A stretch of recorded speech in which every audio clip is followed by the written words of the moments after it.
Hey guys, welcome back to EMOM Life. We're back this week.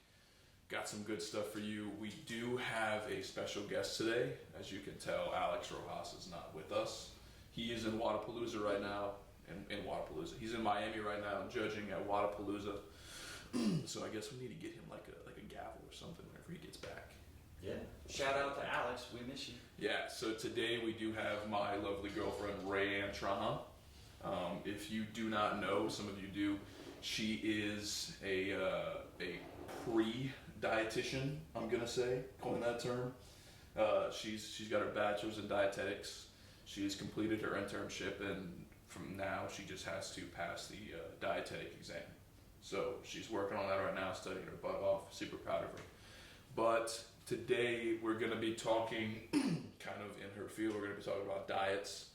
Fad diets, nutrition in general, some things that you need to look for, some things that you maybe don't need to look for, and just important things around nutrition and food, and especially when it comes to fitness and exercise and why it's so important. So, cool. Let's kind of get into it. I guess to start off, I want to just start by giving a definition of what diet is. And diet really has two definitions. The first one being the food or the kinds of food that we eat habitually, so every single day. And the second one is more of what I would coin as like the society definition of diet, and that is a special course of food that restricts something that we eat or a way that we eat. Okay, for weight loss, weight gain, or medical reasons, right? Does anybody have any objections to that? Seems legit. No, yeah. But so the two definitions do steer me into my first question for Ray. In your opinion, after going through school and the education that you've gotten on nutrition and dieting in general, do you feel like one of those definitions is better to, like, is it better to follow one of those definitions over the other? I'm trying to figure out how I want to. Yeah, no, question. I get what you're saying. Yeah. Definitely the first one, because healthily, when you think of like just being healthy in general, you think of it as like a lifestyle change, right? So you don't want to fall into that diet culture of like, I'm on a diet, I'm doing this diet. Yeah. You want it to make a complete lifestyle change of it to where it affects every part of your life and your lifestyle rather than just, oh, I can't eat that because I'm on a diet. It's just very restrictive talk. It's very negative. I think that goes back to the society thing that I was talking about earlier. People like to just tell people that they're on a diet. Right. I think mentally it makes them think that, okay, I'm on a diet. Maybe I'm going to lose weight. Maybe I'm actually going to do this thing. Well, yeah, it's like one of those things, right? And Tyler can probably attest to it with from like being in the mental health field for so long that like if you are setting a goal for yourself, it makes you feel good to talk about it. Right, 100%. So like you don't even have to have done anything, and I could just go around telling people like, yeah, I'm trying to do this, and like I'm gonna get like this endorphin rush just from doing that. Yeah, of course. Yeah, I think most folks are pretending not to know some things when it comes to diet, right? We all understand that there's a component of eat less, move around more. But the truth is there's an emotional component that nobody really talks a whole lot about. And so I do want to make sure that it's one of the reasons I wanted to kind of sit in with you guys to talk through the emotional eating piece and how to live in reality with your diet instead of in theory. Yeah. Right. Talk to those things. Cool. And I think it's funny, I was talking about this to Matt earlier. Matt is actually doing 75 Hard, which if you don't know what 75 Hard is, it's First Form CEO Andy Frisella, however you say his name, kind of made this diet, I'm assuming, without knowing too much about it, to just keep people on track, and obviously make money, right? Well, on his point, he's got an app and whatever, but to instill good behaviors in people, which I think is a great thing. I'm not bashing here at 75 Hard at all, but part of 75 Hard, it says that you have to follow a diet, which is where I think we can bridge into the fad diets thing. Mm-hmm. And while there are good things about a lot of these diets that we're going to talk about today, and nutrition in general, I think that there's also a lot of cons, in what a lot of these diets aim to do, promise to do, and a lot of times just fail to do. Yeah, right? That's true. You have any, Ray? Do you have any thought on that? On a fad On diet? a fad diet, yeah. What is, if you want to go ahead and give us what your perception of a fad diet is? So typically a fad diet is any kind of diet that would restrict any macronutrient, micronutrient, right? So it would take like a low carb diet would be considered a fad diet because you're restricting the carbs, right? Or it could be any kind of diet that adds something to essentially burn fat. So taking a fat burning pill or drinking all of these detox cleanses to detoxify your liver to lose weight and blah blah blah. Right. That would be essentially a fat diet as well. Right. Which is all a quick fix, right? A quick in order fix, to yeah. not have to make the mental commitment and Correct. accountability Correct. to eat the way that I promised myself that I would. Right. Yeah, I've got the Urban Dictionary pulled up. The It's fad very- diet yeah. definition. It's not like a sustainable way Yeah, to it keep the says weight off. Right. it says a popular diet used to lose as much weight as possible in a short amount of time. And then the little subtext says, "Did you hear?" Like the sentence says, "Did you hear about the latest fad diet?" Which social media nowadays is massive, as we all know. It's 2022, Yeah. and it's just a great way for people to be like, "Hey, here's keto or here's intermittent fasting. If you want to lose a whole lot of weight really fast, do this. Here's a bunch of recipes, get a bunch of followers, now get a bunch of sponsorships, and now everybody is doing keto, but nobody knows what keto is, right? Yeah. Maybe it's a great thing. Well, I mean, Just like anything else, keto took on a whole life of itself. You right. know, it But became- keto started with for scientific purposes, right? For medical reasons. Yeah, Right. yeah. I mean, increase your fat intake. You know, for a long time, there were fat busters and butter busters and all these diets in the 90s. And so fat got sort of demonized. But the truth is, we all need fat, especially for our mental clarity and stability. The problem is distinguishing what fats are good, what fats are bad. You know, and that's what we'd like to clear up today is, you know, Ray Ann just brought up macros. So if you could, you know, for the audience, kind of chat through what macronutrients are and why it's important to be aware of how much you're consuming based on your goals. You know, so for example, for a CrossFitter, we're eating to perform. So high output for the day. Maybe I'm doing 2 or 3 workouts in a day. That's going to require obviously an increase in calories and fluid versus, you know, a bodybuilding diet where we're trying to eat maybe our body weight or the desired body weight in terms of number of grams of protein, for example, things like that. Right. So for those who don't really know, a macronutrient is things like carbs, fat, and protein, right? Micronutrients would consist of vitamins, minerals, trace minerals, things like that. So like Tyler just said, if you're performing, you essentially want to increase your calories because your output of calories is higher. So especially with athletes, you want to increase, you know, typically like the protein and everything else like that, but you also want to increase the other aspects of the macros too. You want to increase carbs and you want to increase fat. If you think about each macronutrient as an individual, they each have a certain job, right? We all took high school biology. Your carbs go through the Krebs cycle. Your proteins make things like your hair, and then the fats are used for like insulation, mental clarity, things like that. So if you're decreased in a certain macronutrient, your body's going to start pulling from the other macronutrients as a fuel source. So for example, if you're on a low carb diet, then your body's going to start pulling from proteins and fats in order to burn as a fuel source, essentially the keto diet.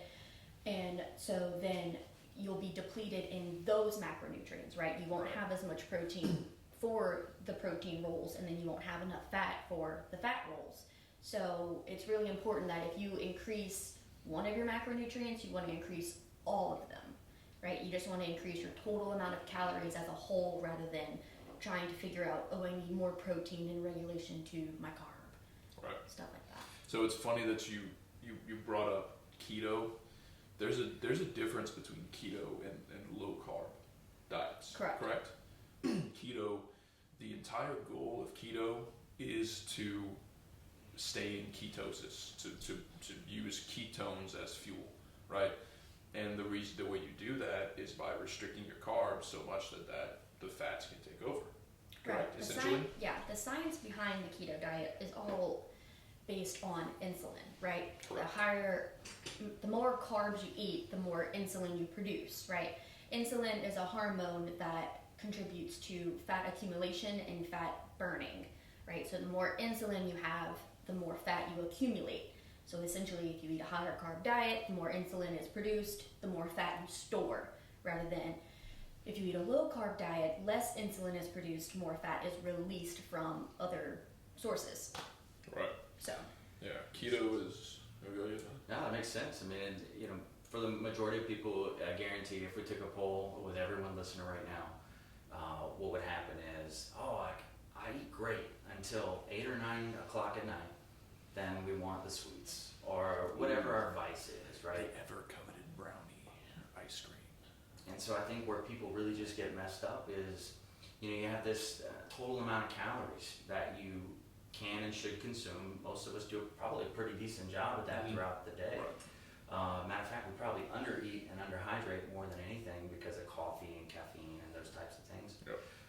So then it's this accumulation of this extra 250, 500, 1,000 calories in the evenings, and you might do that 2 or 3 days a week, and then instead of losing 2 pounds a week, we're gaining 2 to 5 pounds a week, and that's just, that hence the reason, you know, Rayanne talked about sustainability. And so diet for sustainability, meaning what can I do throughout the course of life that is manageable for me based on how much I'm going to work out. That's what we're all trying to achieve. Right. Yeah. Right. And it, from my experience, like you don't even need, it doesn't take a whole week to mess you up, right? It's true. Like you're talking about just at night, but like what about the people who make it, they're good through Friday afternoon, but then Friday night, like they go out to dinner with friends. So like now you don't know how they cook that food, you don't know what's in it. So even if you make a healthy choice, it still might not be optimal. And in one meal, if you have a couple of drinks with it too, you can put yourself over. Right. We hadn't even touched liquid calories yet. And we will. Get there. Right. But look, going back to the keto thing, because I want to make this really clear distinction. It's distinction. It's easy to get out of ketosis, correct? Mm-hmm. So as in, if I'm staying keto for a month or two, and then all of a sudden I'm like, all right, let me just indulge in a few brownies, and then at least something else, and all of a sudden I'm eating 500 to 600 grams of carbs. That's going to throw off. Yeah, well, the thing with keto is essentially that you're eating a lower carb diet. Correct. It's With like lower 30 carbs, to 50 grams or yeah, something with like lower that. carbs, you're gonna run into the signs and symptoms of fatigue and like almost like flu-like symptoms. Like you're just tired, you don't have any energy to Right. go about the normal activities of your day. So then people are like, oh, well, this diet isn't for me because now I feel worse than when I started. Right. So then they quit and they go back to eating the way they were, and you gain all of that weight back plus more. It is super easy to lose weight, and that's kind of one of the things I wanted to talk about for cons of keto is that you have to stay consistent with keto. Because if you start, like I said, incorporating all these carbs back into your diet, then you're going to gain weight super, super fast. Because your body's just not used to eating carbs anymore, right? It's like an overload of everything that you don't want to eat. You lose all the weight, and you gain it right back. I will say, cutting anything out of your diet, you definitely want to wean yourself off of something. You never just want to cut it out completely cold turkey, because in your body, you're going to send your body into like a withdrawal state, just kind of like an alcoholism, right? Right. You can't just like cut it off completely. You have to like wean yourself off of it, Right.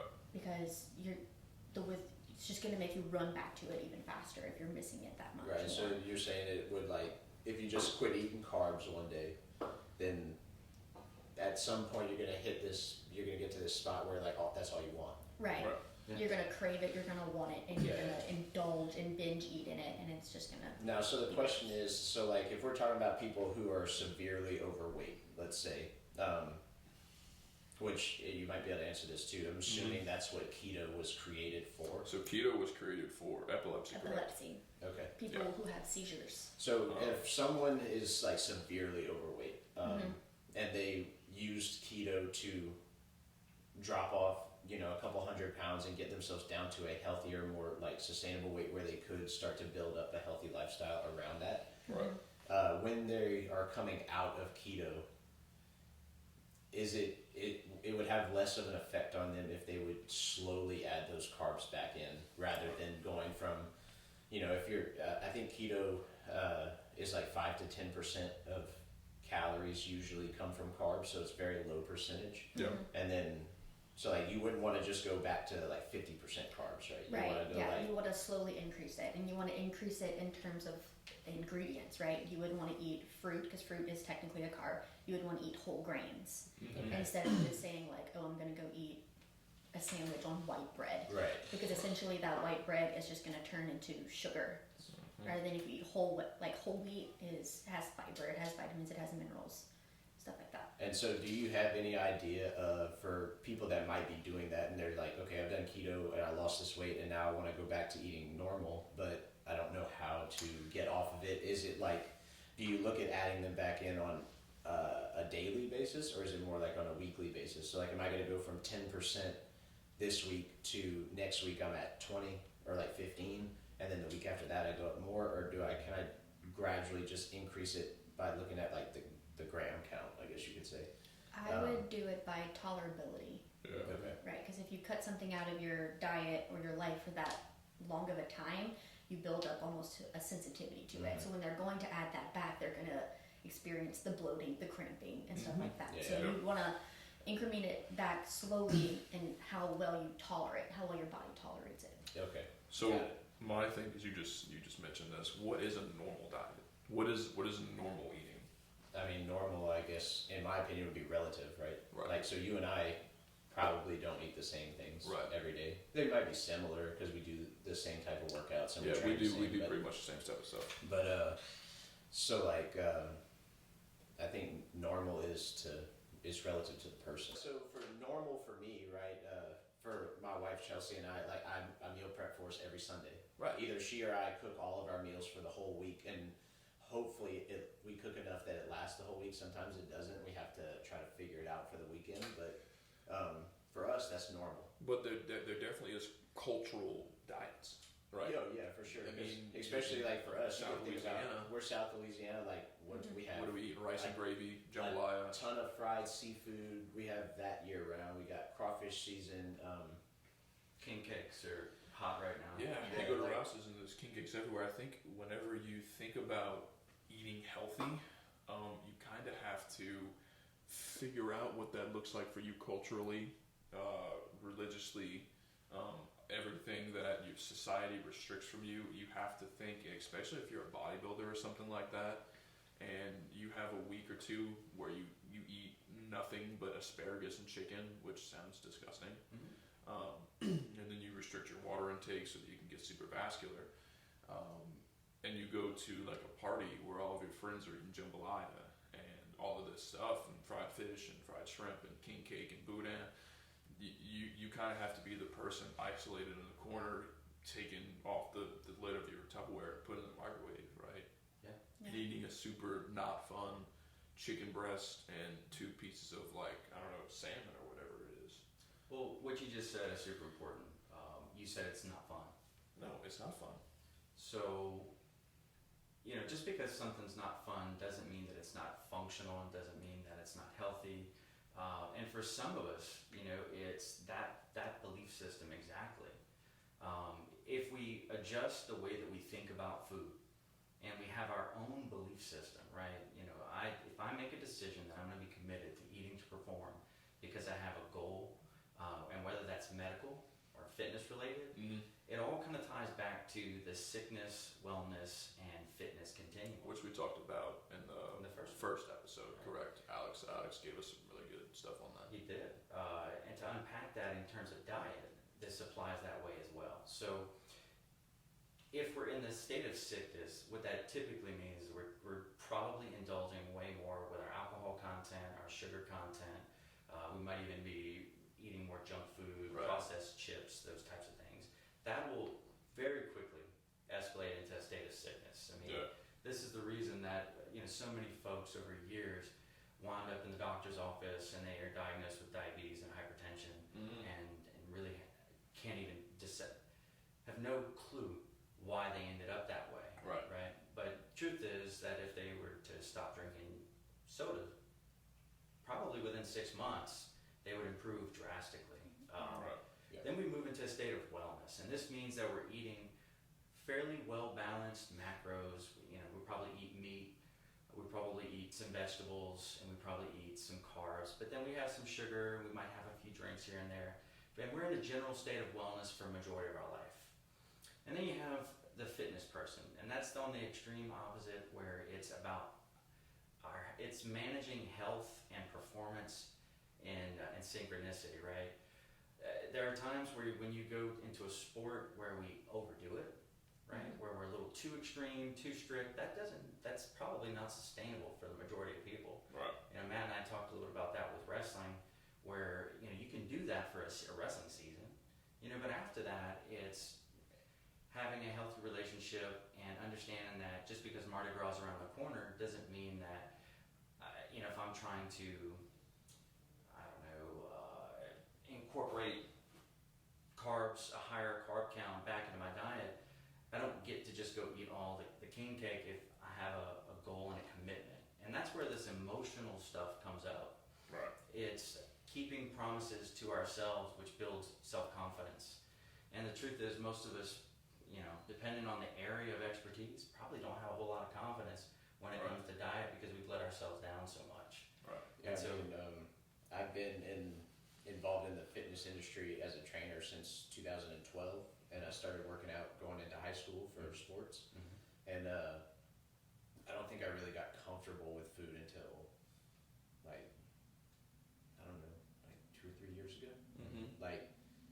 To the point where I felt like I had a good understanding, and that's like living inside of the industry, right? So it can be a sensitive subject for a lot of people. Yeah, there's definitely a lot of people who are uneducated about nutrition and still give nutrition advice. So I think something that we talked about keto. There's a couple other like fad diets that are really popular right now. Yeah. I think that if we can go over those a little bit, especially from Ray's point of view, who probably has a better understanding than the rest of us. Just to give people some awareness of like, if you are going to do these or you're going to try to follow them, like this is how you should approach it, right? Yeah, and I've got a few of them listed here. So we kind of talked about keto already. The other one that comes up every year, especially for us in our gyms, is Whole30. Yeah. And there's a lot of people that do Whole30. I personally don't know much about it. I've never done it. Yeah. Because, like I said, a couple of years ago, I kind of figured out how I like to eat and what I need, and so I just try to stick with that because I know it works for me. Right. Yeah. So Whole30 is something that our 3 gyms that we're all kind of a part of do at the beginning of every year, and basically what it is restricting just about all the fun stuff out of diet, right? to put it in like a simple term, but it's going back to like whole, organic, natural foods, taking out milk, cheese like dairy, taking out they take out fruit and vegetables, Lots of sugar, a lot of that stuff for 30 days to kind of expose some not sensitivities that you may have, and then after the 30 days you incorporate slowly, week by week, those things back into your diet. And let's say you put milk in and now all of a sudden you are using the bathroom a lot and super bloated, then maybe you have, it's not an exact science, but maybe you have some type of lactose intolerance or something with milk or with fruits and vegetables and stuff like that. Right. So that's like the basic about. I like to think of it as a tool. Yeah. Right. In order to evaluate your yourself and really take a true audit. It's not of what's going sustainable. on. Yeah. It's a tough thing to sustain. And I think the people that do sustain it are probably folks that have a medical reason to do it. Or they've just decided that it's way too painful to be this size or to be uncomfortable when I sleep or whatever the case may be. And they make that behavior and lifestyle change. Right. Again, but most of us don't have any sort of method to really test and see, am I really allergic to this? I found out through it that I'm allergic to eggs. Once I cut that out of my diet, turns out the little rash I had, totally gone. Totally gone. God And it's love it. really good for exposing stuff like that. Ray, do you have any insight on that?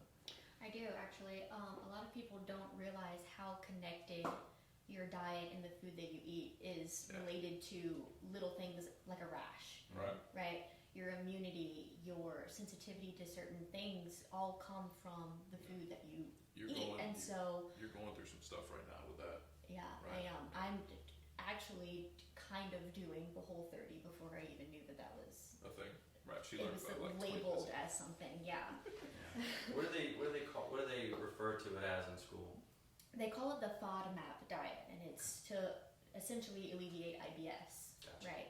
So it takes things like I cannot say that word. Legumes, No, yeah, the beans. oligosaccharides, whatever, Yeah. monosaccharides, disaccharides, things like that, and taking those out of your diet and then slowly putting them back in to see where your sensitivity lies. Right. For sure. So it's pretty much the Whole 30. I just didn't know it was called the Whole 30. Yeah. To break it down, it's meats and lean meats, vegetables. I don't know anybody who ever got fat eating a ton of broccoli, right? So meat and veggies, nuts and seeds to a certain extent, but again, you want to evaluate that to see if it is causing you to have any food sensitivities, especially with nuts. Yeah. Some fruit, little starch. We want to focus more on complex carbs, and there's a whole shopping list with that. But generally speaking, no sugar, no alcohol, or kind of the big ones. And all of those things have really big indication for inflammation. Yeah. And that's what we're trying to alleviate and avoid, because inflammation in the body ends up turning into bigger things, arthritis, IBS. We may often have an underlying anxiety that we're experiencing as a result, increased heart rate. So all those things, kind of come to a head. And if you're able to stay disciplined for 30 days, I think everybody can do something for 30 days. Yep. Whenever we struggle to do something like that, it's usually psychological, and it's something that we have And to block. that introduces a whole other problem. That's right. And sometimes it exposes stuff like that. For sure. Sometimes it exposes those mental or whatever problems, even hormonal stuff. Right. Yeah, that's kind of where my situation lies, is that a lot of these processed foods lead to hormonal imbalances, specifically in women, because you have to figure a lot of dairy products have added hormones, a lot of meat have added hormones. So if you already have a hormonal imbalance as a woman and you're increasing this hormone intake, then you're just screwing up that imbalance even more. So Yeah, absolutely.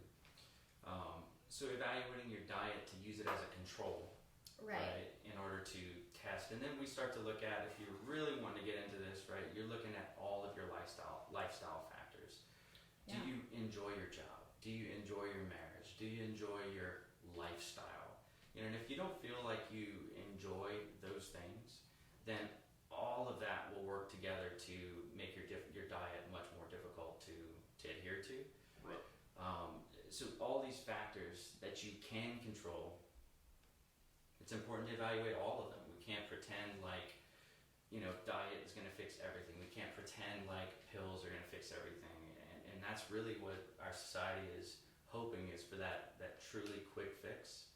And, unfortunately, the side hustles, where, people start to sell supplements, start to sell these things. Yeah. I get it, right? We all have to make a living, but at the same time, we have to have a true responsibility in how we sell something, Yeah. right? For people's well-being. Yeah. Right. Yeah. I think Whole 30 brings us into the idea of Whole 30, at least brings us into the next fad diet that I want to talk about, which is paleo.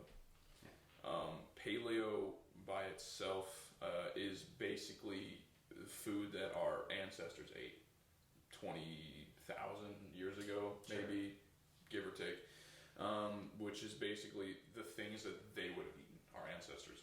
Things like meat, fish, fruits, vegetables, nuts, seeds, legumes, stuff like that. Things that they got from the ground or from animals.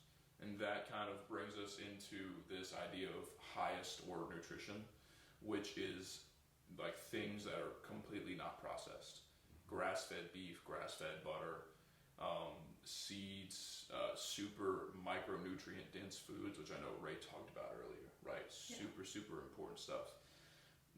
My problem with paleo, and I don't know if you guys will have different opinions on this, is it's super hard to stay consistent because it's very restrictive. It's so restrictive, and you never really know, unless you do, where your stuff is coming from.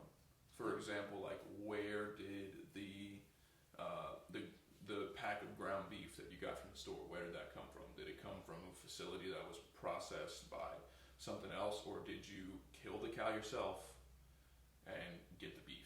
Well, essentially, if you do a restrictive diet like this, you would want to shop at like local stores, local farmers, Whole markets. Foods, stuff like that. Not even like Whole Foods. You can't. Well, Read your ingredient list. She's talking more about like farmers markets, Farmers yeah. markets, butchers, like stuff like that. Yeah. like you want to get it from locally placed. Mm-hmm. Yeah, so if you're trying to be strict paleo, you better know somebody. Yeah. That does True, it all for you. true. There's, especially in like where we live in this Lafayette region, there are so many outskirt farmers. I know, like at our food bank, 1000%. we have so many farmers who just donate leftover, like food, leftover produce. Right. That's right. Just because they don't sell it, they don't use it, and if they don't use it, it just goes bad. So they just donate it to us, and then we sell it for literally So, 25 cents. I do have a question about this since we got into like the grass-fed beef and stuff like Mhm. that. So like if I just go to like Super One, right, and I buy a pack of ground meat, obviously that's not grass-fed. No. It probably has some additives and stuff like that in it, so it's not going to be great. But how big of a difference does it make if I would switch it up to the grass-fed? Because obviously now you're going to start factoring in price for a lot of I'm people. about to say too. you Yeah. would spend a whole lot more money. So like a 1 pound pack of ground beef is probably like $7 or $8. But if you go grass fed, I don't know how much it is because I never buy that. But Right. I mean, essentially, it all comes down to what your priorities are. Some people are more holistic in the fact that they don't want any preservatives in the food that they eat. And so to them, spending that higher price point is justifiable. yeah, Rather than if you have, more of a lower income, they're like, nah, we good. We can stick with this. So what about like the you said that like some meats can have like hormonal effects, especially in women. Right. So like how could it make like a drastic difference for somebody if they switched over to grass fed It could. versus, or would it just be like minor and they would have to switch over a lot of other stuff too? I don't know. I think it would probably go like hand in hand. Okay, so Right. it could go either way. Yeah. Like it could just be the one thing you make that change and like you see a dramatic effect, or maybe. I mean, it depends on like what else you're eating, Right. If you're just switched to grass fed, but you're still eating high sugary beverages and foods. And Yeah, stuff it like probably that, won't do much. Yeah, it wouldn't be much of a balance. And I can tell you, even in my case, this specific type of egg. So, like, if I go get eggs from my grandma's house, I'm good. Yeah. But sure. if I go get anything that's been through the store, even if it's cage free, blah blah blah, I'm still gonna break out after about 3 days eating. Yeah, Right. the preservatives and the additives in our food, especially here in America, are so bad. And not to throw like any shade, but all that is regulated by the FDA. Yeah. So I've heard so many stories in this nutrition industry of people going like out of country on vacation, eating literally anything they wanted and was actually losing weight, came back and ate a piece of fruit and gained like it all back. Yeah. Like it's just the stuff that they put in our food here in America for marketing purposes and for money gimmicks and stuff like that is mass production. mass production. What happened in America, for a majority of history, right? If you looked at the beginning of time until, I don't know, maybe 100 years ago, we hardly used any additives, any preservatives. And then in the 1950s, right after the World War I and II and all these things, we went through a food insecurity, A famine, yeah. famine, right? And so then that, thus is born, processed foods, things that will have a longer shelf life. And I don't know about you, but, when you sit in a room with high-level executives that are, bean counters that are trying to figure out how to turn a profit and then how to increase those profits for the banks year over year, there's some give and take. You have to start to look at, can we do some things to have longer shelf life in order to, have better profit, and that's what they've done that successfully. Problem is that's how we, in our generation, that's how we've always experienced it. Right. We didn't know what life was like before preservatives and Right. bags of Cheerios and all that hoorah. So, it's funny y'all brought all that stuff up. Y'all want to switch it up a little bit, get off of paleo and talk about our next fad diet. So, I want to bring up IFFYM. Did I say that right? Are we familiar with that? Yeah, if it fits your macros. If it fits your macros? Oh, No. Yeah. that's a thing. Trying to piece that together, like what? You can all- IFYM, You can call it eat whatever the fuck you want or whatever it is. It's all essentially the same I thing. see. Yeah, man, if that Pop-Tart fits. So look, the thing with to me, I feel like all of these diets are loosely based on macros. Yeah. Right. Keto. I mean, you eat fats and protein. Right. That's it. You have a certain amount of fats and protein that you eat. If you want to do strict keto, you kind of need to be aware of what you're eating. Right. So IFFYM in a nutshell is tracking your carbs, fats, and proteins, and that's it. That results in the amount of calories you eat, but you have a certain number of carbs, fats, and proteins that you have to eat every single day, and taking out everything else we said about processed foods and hormonal imbalances and insulin and everything. IFFYM doesn't care about any of that Doesn't stuff. account for anything. It's just if it fits your macros, you can eat it. Well, that So- goes back to what we started off with, right? Eat less, move around more. Right. And so if you eat within that macro, heck, Mhm. you need, let's say you even went 33 1/3% across the board Yeah. on each one, you're going to lose weight, Yeah. but it doesn't mean you're going to be healthy. Yeah. And macronutrients is not a complete science either, so don't think that if you do IFFYM, the numbers that you get are going to be perfect for you, because they're probably not going to be. Sometimes you have to do this for 2 or 3 weeks to even figure it out, but Yeah. IFFYM, I'm just going to say if it fits your macros. Please. Essentially, you can eat a diet based on Twinkies and pizza and still be in that IFFYM or if it fits your macros Sure. Yep. realm, right? You can eat whatever you want. And the thing is that it's kind of sad, but like it potentially may work It for could. the Very base well the work. very base level goal, Yeah. right? If your goal is to lose weight and you're eating the restricted amount of calories that you need to lose weight and you're doing the work that you need to burn the calories you need to burn, Right. like you might be able to lose weight while eating only pizza. So yeah, Right. even, Yeah, I even think- Now you might feel terrible, yeah, but you'll lose weight. I think that goes really big into the whole aspect of like fit does not equal healthy, yeah. right? And Wow. that Wait, hold on. Whoa. You're telling me that if I could bench 300 pounds and I can run a 5-minute mile, it doesn't necessarily mean that I'm healthy? Correct. correct. I think that's Shit. where me and you butt heads And- a lot. And part of the reason is your diet has to do with your recovery. Fitness is not about anything other than your ability to rapidly recover, both from an oxygen perspective. So can we run a mile and then recover within 1 to 2 minutes? Right. Right? Can we go out and do all these things and then not incur an injury as a result? Right.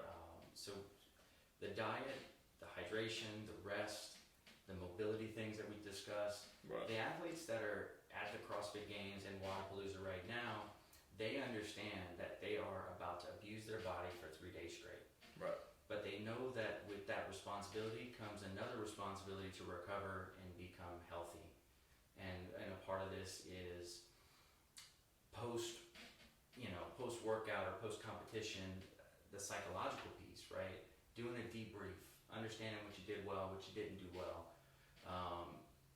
rather than and not having a short-term memory and trying to forget about it. It's the lessons that you learned Right. throughout that weekend. Right? Yeah, and that's the big thing about macros in general is you can get your numbers, you can work out 2 times a day, 8 times, 10 times a week. You can eat really, really good food, but the thing that's going to make you a better athlete is understanding why you're eating those foods, eating the right foods at the right time. Clients always ask me, is it necessary for me to eat certain macronutrients at certain times? Because this is kind of what I base my clients' nutrition off of is macros. Not necessarily this. I tell them don't eat like an asshole, right? Sure. Which is, I mean, fair enough. Yeah, don't eat Twinkies and expect to feel good about yourself, right? Don't do it. The thing that kind of turns that knob is I use the metaphor of like a race car. And like you can be a race car or NASCAR, whatever it is, and you could put regular fuel, just regular unleaded fuel in a NASCAR, and it'll still run. Maybe a NASCAR is a bad example, but it'll still run. It won't win a race. Right. But if you put race fuel in that car, sure. Now we're talking. Yeah. Right. Now it's you may potentially win, right? Yeah. Or at least perform better than you did. So it's not always about the timing and all these specific things. If you're just a normal person, then maybe just eating really, really good food, high quality food is good for you. That's right. Right? It'd be very, very difficult to not achieve your fitness goals, your weight loss goals, eating nutrient-dense food only, right? If you really took that for what it's at face value and you didn't even work out very much, but you moved a bit, even if you walk daily, you're probably going to feel really, really great physically and emotionally. Yeah. And if you're just a normal person who doesn't work out at all, maybe I don't know, you go take a spin class every once in a while or something, but that's right. And of course there's always exercise recommendations from I'm drawing a blank on American Heart Association. I'm a 150 kinesiology minutes a week. I'm a kinesiology major, and I don't even know Nice. that. But there's always recommendations, and you should be exercising. Don't take that the wrong way. But as long as you eat, well, and you stay relatively healthy, you'll live a good, long life.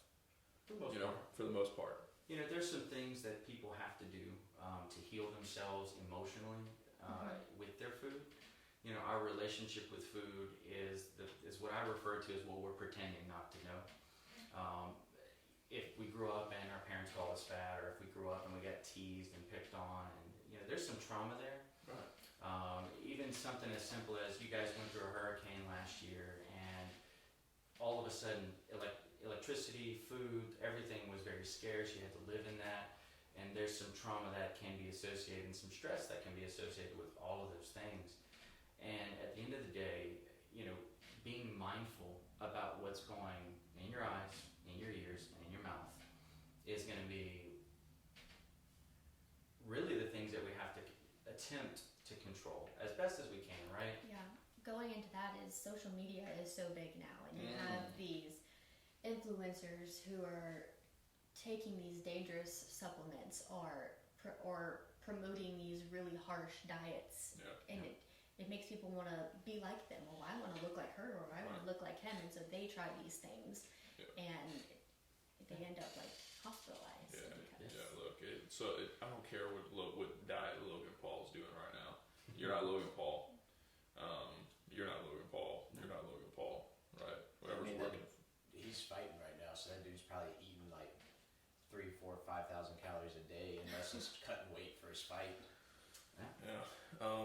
But I don't think he has to cut weight. I don't think he has any pro fights. I think he's just, maybe he does. I don't know. He's fighting for money, man. That's what he is. Yeah, but I think, I don't know if there's like sanctioned professional fights. I think they're just like exhibition type stuff. Exhibition fights and stuff. So they might not even have any weight requirements. I still think they still train pretty. Because I mean, he fought Floyd, and he's like 30, 40 pounds heavier than Floyd. Yeah. Guys, it's all WWE, right? It's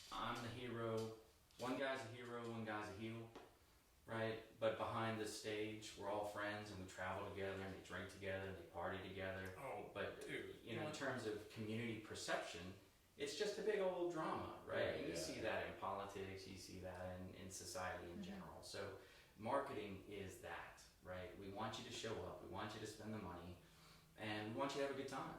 Yeah. But all of that is just to get you in the door. The consequences of that, you know, psychologically are what we have to be aware of. Let's go ahead and run through some of these fad diets, or like rapid fire some of these, because I'm pretty sure we're kind of Getting over on time. So let's go ahead and rapid fire some of these fad diets and see, you know, just what everybody's opinions on them. So the carnivore diet, eating meat, straight up. I mean, I'm personally not for it. Is that the answer that you're like, Yeah, no, I'm looking not for it. I wouldn't. However, liver is the most nutrient-dense food that Correct. you can eat on this planet. Correct. I would never recommend anybody to ever do the carnivore diet unless your doctor, for some specific reason, recommends you to do it. Yeah. Okay. That'd be like a 1 in a million. Like a 1 in a million. Yeah. I mean, I like the idea of the carnivore diet. Oh, Don't get me I love wrong. the idea. I love meat, right? Just but think of how much you have to chew. I feel like I would just get like after just a couple of days, I would be so sick. If you Just- don't have Your cholesterol more than levels, like good 30 God. minutes to eat a meal, like imagine fully digesting a 12-ounce steak, right? How many times you have to chew each I bite? feel like it would be very like, heavy Oh, because what? protein keeps you full. It fills you up faster and then Man, it I fills you didn't up for longer. I didn't even think about the carnivore diet before we got into this episode, and now that you brought it up, like we should have done some research on the Liver King, man. That dude's That crazy. dude's crazy. I don't really know much about him, but I've seen some of his videos pop up on YouTube and stuff, and like I think he eats like raw liver. Yeah. I think he's That's, coined his own kind of diet though. He calls it like the ancestral diet or whatever it is. Yeah, he has all liver his own is, stuff. is extremely healthy. It's so like micronutrient. I'm so scared to eat it because of watching like Bugs Bunny It's when I was a kid, disgusting. talking about liver and onions, and It's like disgusting. I've never tried it, and I'm like 30 years old now. I've never had it. And, I would never like eat it, but they make liver oils that I'm really intrigued to try. Do you like put it in your food, or You just can put it like in water in anything. I mean, Okay. probably not water because it's oil. something with some flavor, Yeah, or you can just like literally just like drop it? it in, So Interesting. take it like a champ. the zone diet. Whoa, whoa! We didn't think about that. Huh? Zone, so like So zone if- from CrossFit. Yeah, so from if you guys don't know what the zone diet is, the zone diet is basically taking the exact caloric value of certain macronutrients and basically giving you certain blocks to eat per day of those certain macros. So it's basically a variation of the macronutrient diet. But with the zone diet, there's a specific calculation that you have to do to figure out how many blocks of whatever you're going to eat per day, and then based on that standard for the block, that's how many meals you eat, and it's all based on like a strict number scale. It is Yeah. very much eat to perform, Basically. and it's not sustainable. That's the tough, but it's ideal, especially early on when Yeah. CrossFit started. That's what everybody kind of followed. It's a very good base diet. Yeah, I right? think it's a good method for people to use to learn how to eat. Yeah. And then, like, once you kind of get an idea of what you need to be doing, then you don't need to follow it so much anymore. But to me, like, it's always just come across as like another version of if it fits your macros. But it goes on to that same thing. It's not sustainable. I have a Right. question about this diet. Go ahead. Is it like you build your own blocks? Yes. Yes. Like it's based off of like. So no, So, no, yes and no, because or is it like a program that you follow? it's a standard that you follow. So like it tells you like from this time to this time eat this. correct. So Okay, like okay. for example, a gram of fat is what, 9 calories? Yeah. So basically, you take like that metric, and you combine the carbs, fats, and proteins, if I'm not mistaken, and that is one block. Okay. Right. So basically, what this formula does is you pick a ratio for your macronutrients, whatever. I want to say it's like 40, 30, 30. Something like that. Is what the zone diet recommends, and you take your body weight and your height and all that stuff and put it in this formula, and it gives you the total amount of blocks that you need to eat per day. And then from there, from the blocks that you've made, let's say I have And you just 30 eat as blocks. much as you can within this Yeah, block. you kind of pick how many blocks you want for lunch, for breakfast, for dinner, for snack. Right. Yeah, And so you like base if your day day off is of blocks. 20 blocks, then like you can have 5 blocks for breakfast, you can have 5 blocks as a snack, you can have 5 blocks for lunch and Yeah. 5 blocks for dinner. Yeah. And you got your 20. That's basically what it is. Yeah. So I'll move on to the next one. Yeah. keep Rapid going. fire. Intermittent fasting. Hmm. Oh, wow. So intermittent fasting, I feel like, is more of a lifestyle choice of eating rather Yeah. than a diet in and of itself. energy Maybe I'm wrong. restriction. Energy But, restriction. So the big thing with intermittent fasting is there's so many different ways. The 16-8 method. So you're fasting for 16 hours, eating an 8, and Rich Froning is a big one who does this. Yeah. There's the 5-2, where you're eating. Let's see, I'm looking at all these right Actually, we can bring up intermittent fasting again if we ever bring Aaron Champ on here, because now. Is that what he does? I think he was doing it. I don't know if he's still doing it, but as of like a couple months ago, he was still intermittent fasting. Yeah. So typically intermittent fasting, you're on a schedule, and you kind of like we said, fast for 16 hours and then eat all of your meat, all of your food, all of your macronutrients for that day in that 8-hour window, and that's like true intermittent fasting. But there's no other restrictions that I'm aware of like. No, You you can- just kind of pick your window. They recommend that you start like small, like I think maybe like 12 hours or something like that, and then Yeah, you you have and, to like build it as to you build up the tolerance, you increase it. Right. I've done it before, and like I was able to do 16 and 8 pretty, like that was pretty easy. Was to it maintain. sustainable? Yeah, I think it would have been, but like for me, like because of my schedule at the time when I was doing it and when I was having to train, Right. I didn't like not having anything in my stomach when I was working out. Yeah. So I like to eat before I train. So I think if I would have been training after I had eaten, it Mhm. would have been fine. And then again, maybe I just wasn't eating enough at night Right. before bed, before my window closed to like Yeah. keep me ready for the morning. But I don't know.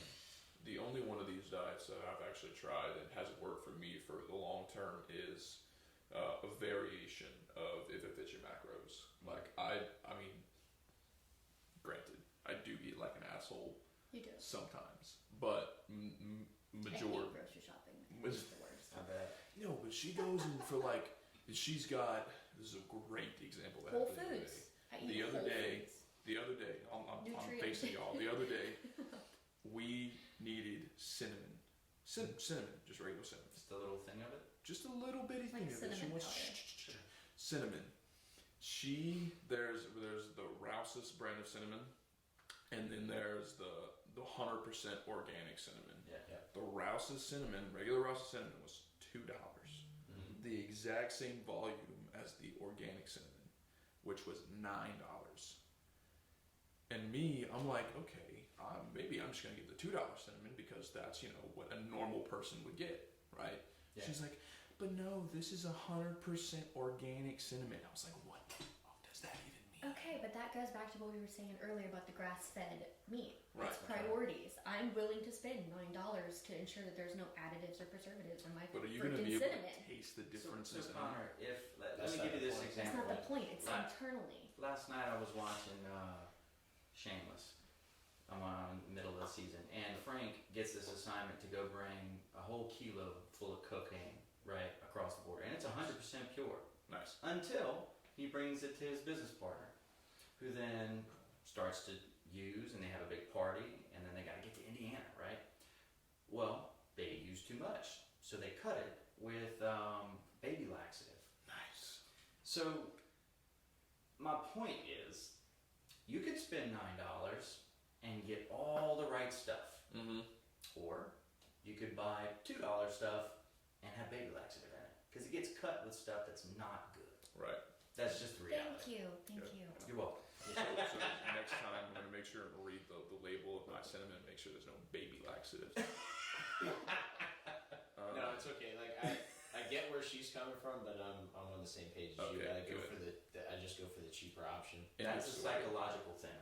That's you, the way that you value other things Right. over food, and you're trying to lie to yourself, like we all do, right? You know, there are people with, I mean, dude, what's his name? Warren Buffett. Forever and a day he could afford to eat anywhere, Right. right? But then chooses to eat McDonald's and drink Coca-Cola because he believes in those folks and they put out really great dividends. Yeah. He's not looking at it in terms of what's good for him or Yeah. healthy. He's looking at it in terms of what he values. Right. And therein lies the psychological piece out of all of this. What you focus on, where you spend your time, and where you spend your money is what you give a shit about. Right. Yeah, just letting you know, if I was Preach. Warren Buffett, I would not eating still McDonald's. get the $2. You don't even use it. It's my cinnamon. Yeah. That's her cinnamon. And if she makes you French toast, you're welcome. No, she doesn't make me French toast. But if she does, she's gonna I use actually- $2 cinnamon for you. This is Keep that hilarious, $9 by the for way. yourself.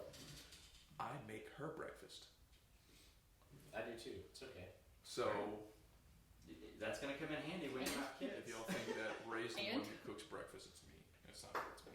You know, one of the things I do for my wife I try to every day is wake up and make her coffee so that way she can move on with her day. I do that. Same. And I took that from Joe Tebow. So shout out to Joe and Renee because, you know, being able to serve your spouse in that way is not bad. I don't even think Ray knows how to make her own coffee anymore. Because it's just me All how to right. make her coffee. We're right at an hour, Connor. Moving on. Moving on. We All right, we guys. got 5 minutes. Yeah, so that's kind of wrapping up everything that we talked about today. I hope you learned a lot of good stuff about nutrition and fad diets and what to look out for and what may or may not work for you. Don't listen to social media because a lot of those people are just in it for the clout and Money. want followers and money. If you want good nutrition advice, you can come to any one of us at this table. I'm pretty sure we can give you some kind of good information. Sure. If you want good macro or nutrition prescriptions, find a professional. Don't listen to any of us. We don't know anything. Find somebody who is. I mean, Rayanne knows some Study. stuff. we Find know some somebody. stuff. Find somebody who has studied like Rayanne right here. Rayanne has a degree in and- dietetics. Yes. I have a degree in psychology. Get professional. And these two are level 2 trainers, and you know. I would say level 13 trainers, but They know their So stuff. do you guys have anything else before we close out? Yeah, I think like the most basic tip is when you go to the grocery store, shop the perimeter first. Yes. Good tip. Just Good like tip. stick around the outside of your grocery store. That's usually where all the like whole food, like real food is. So you're gonna find your meat, vegetables, fruit, like all that stuff on the outsides. When you start getting deeper and deeper into the aisles, that's when you're finding the bad stuff. So Right. Yeah. Farmers markets, yeah, Farmers get as much markets, as you can. Cheaper, healthier option. Yeah. and really evaluate the fact what you really value. You know, if you don't pay for the food now, you're gonna pay later with hospital bills, doctor bills, all Yeah. those things. Take care of your body. Yeah, that my last advice is don't lie to yourself. You know, if you can keep your food as close to natural as possible, the better off you're going to be for the most part. And understand that you have your own sensitivities, and at the end of the day, it is going to be about feeling inside your body, and most of us don't want to live there. We like to live up in our heads. Yeah. And so just, again, practice mindfulness about what you're putting inside and and do you really value yourself? Yeah. And if you don't think that you're worth spending extra money on food-wise, it probably is a time to at least visit a counselor, visit a therapist, or some sort of a life coach to heal that aspect of your life. Dude, it's just freaking cinnamon. Look, hey, at the end of the day, like they said, eat good food, shop the perimeter. And do it slowly. Yeah. Like if you're eating McDonald's every day of the week right now, don't go to or two at a time. Mm-hmm. Like build up to it, because if you just jump straight off of what you're already doing, it's gonna be way harder to keep it up than if you just did it slow. And if you want to follow, go ahead. Yeah, essentially, food is a drug, but it can also be a medicine. Yeah. So just keep that in mind. If you want to follow one of these diets that we talked about today, do it, but make sure you know what you're getting into, and you'll find immediately if your and body. know your body for sure. Sweet. All right, guys. Well, that's it. Sweet. Rock and roll. Nutrition done. Don't be an asshole. I suspect you'll hear this topic coming up frequently throughout this whole podcast. We'll always come back to diet and lifestyle. So Yeah.